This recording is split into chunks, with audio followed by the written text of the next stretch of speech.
अस्सलाम वालेकुम, सत श्री अकाल। मैं हरमीत सिंह और आप देख रहे हैं सच डिजिटल। आप सबका बहुत शुक्रिया जिस तरीके से आप इस चैनल को सपोर्ट कर रहे हैं। हम आपको ताज़ा तरीन अपडेट से आगाह कर रहे हैं। इस वक्त आपको बताते चले कि ईरान का खौफ, अमरीकी बमबार तैयारे मशरक़ वुस्ता में पहुँच गए। दो मज़ीद ईरानी सैटेलाइट खला में भेजे जाने के हवाले से भी खबरें हैं। साथ साथ आपको बताएंगे कि ईरान यानी इसराइल के अहम तरीन कमांडर ज़ख्मी हुए हैं। ताज़ा तरीन उसके बारे में अपडेट्स हैं जो हम आपको दे रहे हैं। सबसे पहले बात करेंगे, आपको बताते चलें कि हमारे पास इस वक्त ईरान ने ऐलान किया है कि वो बदबद और कौसर नामी दो सैटेलाइट को मंगल के रोज रूसी लॉन्चर से मदार में भेजेगा। महर खबर रसा एजेंसी के नामानिगार के मुताबिक ईरानी जो है तालीमी फाउंडेशन उम्मीद फिजा के CEO हुसैन शहराबी ने कहा है कि उम्मीद फिजा फाउंडेशन और दीदा परदाज सभा की 4 साल मुसलसल कोशिशों के बाद बदबद और कौसर सैटेलाइट को जल्द मदार में भेजा जाएगा। कौसर सैटेलाइट उम्मीद फिजा फाउंडेशन का पहला खलाई प्रोडक्शन है जिसका डिज़ाइन 2018 के मौसम गर्मा में शुरू हुआ था। ये सैटेलाइट मकबी सैटेलाइट के मयार की पैरवी करता है जिसमें मैन्युफैक्चरिंग के अमल का वक्त और लागत कम होती है। ये सैटेलाइट NIR और RGB स्पेक्ट्रम के कैमरों से लेस है। कौसर पहला ईरानी सैटेलाइट है जिसकी औसतन रेजोल्यूशन 3.45 मीटर GSD है, जिसका मतलब है कि ये ईरान में 2020 तक का सबसे जदीद तरीन सैटेलाइट है। इस सैटेलाइट का मिशन ज़राअत और नक्शा बर्दारी है। कौसर सैटेलाइट एक सेंसिंग सैटेलाइट है जिसकी रिजर्वेशन 3.5 मीटर है और इसका वजन 30 किलोग्राम है और इसकी रंगीन तस्वीर की चौड़ाई 15 किलोमीटर है। इसके अलावा इस सैटेलाइट की मदारी जिंदगी 3.5 साल है। दूसरी तरफ इस सैटेलाइट के हवाले से मगरबी मीडिया में मुख्तलिफ खबरें ज़ेरे गर्दिश हैं।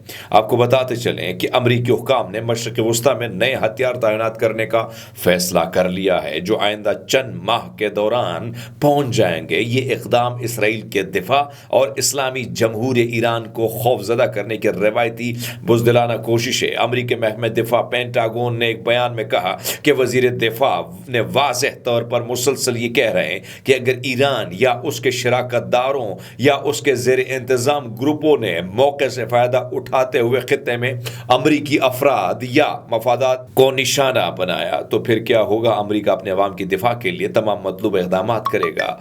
मज़कूरा नए हथियारों में बैलिस्टिक मिसाइल के खिलाफ दिफाई वसाइल, लड़ाका तैयारे, B-52 बम तैयारे और दीगर नोयत के फौजी तैयारे शामिल हैं। तो एक तरफ तो ये कोशिश है, दूसरे नंबर को बताते चलें कि इस वक्त सिचुएशन जो है ख़ासकर वो थोड़ी सी डिफरेंट है और वो ये है कि आपको जो ईरान के हवाले से खबरें आ रही हैं मुसलसल हम आपको आगाह करते जा रहे हैं कि ईरान कब हमला करने वाले। चूँकि इससे पहले मुख्तलिफ ज़राए से जो मुझे खबर मिली थी मैंने आपके सामने रखी थी जिसमें मैंने वाज़ेह तौर पर रखा था कि ईरान अमरीका के इलेक्शन से कबल, अमरीका का ये दावा है, अमेरिका की मीडिया का ये दावा है कि इलेक्शन से कबल जो है वो ईरान हमला करेगा। लेकिन अब वाशिंगटन पोस्ट जो है इस चीज़ को डिनाई कर रहा है। वो कहते नहीं, जो इलेक्शन होगा तो फिर बड़ा हमला हो सकता है।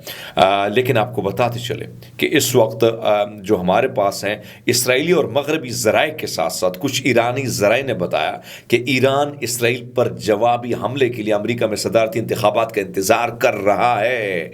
अब वही बात, लेकिन मैंने सदारती से पहले कहा था, ये कहते हैं सदारती इलेक्शन के बाद नवंबर के अंदर ही ईरान इसराइल पर हमला कर सकता है। वाशिंगटन पोस्ट ने इसराइली क़यादत के करीबी ज़राए का हवाला दिया जिसने दावा किया कि मौजूदा इंटेलिजेंस इस तरफ इशारा करती है कि ईरान आने वाले दिनों में इसराइल पर हमले की तैयारी कर रहा है। ईरान के सुप्रीम लीडर अली ख़ामनेई ने कहा है कि सियासी या फौजी इस्तिकबार का मुकाबला करने के लिए जो भी इक़दाम ज़रूरी होंगे वो हम करेंगे। उन्होंने इसराइल को ईरान और मज़ाहमती महाज के खिलाफ अपने इक़दाम की सख्त रद्द-ए-अमल की तवक्को रखनी चाहिए। यानी उन्होंने वाज़ेह तौर पर कहा है कि अब इसराइल को तवक्को रखनी चाहिए कि हम जो वार करेंगे वो बड़ा ही भयानक होगा। और इसमें कहा जा रहा है, मेरे पास कुछ अलग इतलात ये हैं, वो ज़राए मेरे ये बताते हैं कि शायद जब ये वार होगा तो ये लेबनान, شام یعنی سیریا کی میں بات کر رہا ہوں، اسی طرح میں بات کروں یمن کی، عراق کی، یہ بڑی خطرناک قسم کے، اور خاص کر غزہ سے جو مزاحمتی گروپ ہے یہ ایک ٹائم میں مسلسل وار کریں گے۔ اس کی وجہ یہ کہ اردن اور مصر جیسے جو شاہ اپنے اسرائیلی بھائی کو بچانے کے لیے ایکٹیو ہو جاتے ہیں، اپنے ریڈار سسٹم کو ایکٹیو کر لیتے ہیں، تو اس لیے خبر یہ کہ تگڑا قسم کا حملہ ہوگا۔ تو اس سارے سچویشن میں دیکھنا یہ کہ کب حملہ ہوتا ہے، لیکن میں نے آپ کو اس سے پہلے بھی کہا تھا، اب وہ مختلف مغربی ذرائع بھی یہ کنفرم کر رہے ہیں۔ اب آپ کو بتاتے چلے کہ IDF کے شمال کمان کے کمانڈر میجر جنرل اوری گورین لبنان میں جاری جنگ کے دوران زخمی ہو گیا ہے۔ اسرائیلی چینل 7 کی رپورٹ کے مطابق لبنان میں زمینی جنگ کے دوران اسرائیلی کمانڈر کی گاڑی حادثے کا شکار ہوئی۔ سینٹرل کمانڈر میجر EV بلوتھ بھی گاڑی میں سوار تھے، جو نامعلوم وجوہات کی بنا پر الٹ گئی۔ یہ خبر اسرائیلی میڈیا دینی ہے، لیکن میرے پاس جو خبر ہے، کیونکہ میں اسرائیلی میڈیا کو اس لیے کور کرتا ہوں کہ بھائی صاحب ان کی خبریں بھی اب تک پہنچائیے کہ وہ کیا کہتے ہیں۔ ایک طرف کی خبر مجھے دینا اچھی نہیں لگتی، اور نہ جذبات کے بھور میں آپ کو رکھ کر آپ کو جذباتی کر کے کہ فلاں فلاں فلاں ہوتا کیا، لیکن گراؤنڈ پہ کچھ نہ ہو تو مجھے اچھا نہیں لگتا ہے۔ میرے جو اختیار ہے صحافتی وہ مجھے اجازت نہیں دیتے، اس لیے میں نے اسرائیل سے یہ کنفرم کیا۔ اسرائیل چینل 7 کہہ رہا ہے کہ وہ گاڑی الٹ گئی ہے، لیکن حزب اللہ کہتا ہے نہیں بھائی صاحب ایسا نہیں ہے، ہم نے تگڑا وار کیا ہے ان پر، اور ان کو ہم نے اس جنگ میں زخمی کیا ہے۔ تو اب آپ اندازہ لگا لیں کہ وہ کیا کہتا ہے اور اس وقت حزب اللہ کیا کہتا ہے، اور آپ کو یقین ہے کہ حزب اللہ جو بات کرتا ہے اس میں کوئی جھوٹ نہیں ہوتا ہے۔ مشرق وسطی میں جاری جنگ کے خطرات کے پیش نظر ایران وقت کے ساتھ ساتھ اپنی جنگی صلاحیتوں میں اضافہ کر رہا ہے۔ ایرانی بحریہ کے سربراہ ایڈمرل شہرام ایرانی نے کہا ہے کہ ایرانی بحری بیڑے میں 2 نئے جنگی جہاز شامل ہوں گے۔ انہوں نے کہا کہ سہن ڈسٹرائر کو بڑی مشقوں میں حصہ لینے کے بعد شمالی بحر ہند کے پانیوں کو محفوظ بنانے کے لیے مشن پر تعینات کرنے کے لیے تیزی سے تیاری کی جا رہی ہے۔ زاگرس ڈسٹرائر بحریہ میں جدید ترین ڈسٹرائر ہے، جو جنگی اور انٹیلیجنس دونوں مشنز کے لیے ڈیزائن کیا گیا ہے۔ جنگی جہاز ہیلی کاپٹر کا مستقل طور پر لے جانے کے لیے ہینگر سے لیس ہے۔ اب آپ اندازہ لگا لیں کہ ساری صورتحال میں کیا ہو رہا ہے۔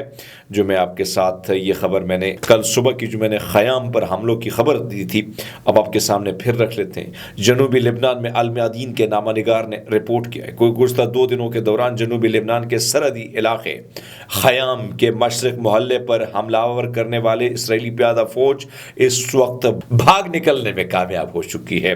مقصد میرا کہنے کا یہی ہے، لیکن اب مزاحمت کے حوالے سے میں نے کہا تھا کہ پے در پہ وار کیے، الخیام پے در پہ وار ہوئے تھے، چھوٹے نہیں بڑے وار ہوئے تھے، اور اس بڑے وار کی وجہ سے پھر ان کو بھاگنا پڑا۔ اسلامی مزاحمت نے کہا کہ اس نے جنوبی خیام میں اسرائیلی فوج کے اجتماع کو مسلسل نشانہ بنایا، اور نشانہ بنانے کے بعد وہ یہ کہتے ہیں کہ ان کو ہم نے پیچھے کی طرف دھکیل دیا ہے، اور اس میں بہت سارے لوگ زخمی بھی ہیں، بہت سارے لوگ جو ہیں ان کو بہت زیادہ نقصان پہنچا ہے۔ تو ایک طرف تو یہ سچویشن ہے جو ہم کے سامنے رکھ رہے ہیں، دوسری طرف آپ کو بتاتے چلیں کہ ایران کے سپریم لیڈر آیت اللہ خامنائی نے کہا کہ ایران اسرائیل کو منہ توڑ جواب دے گا۔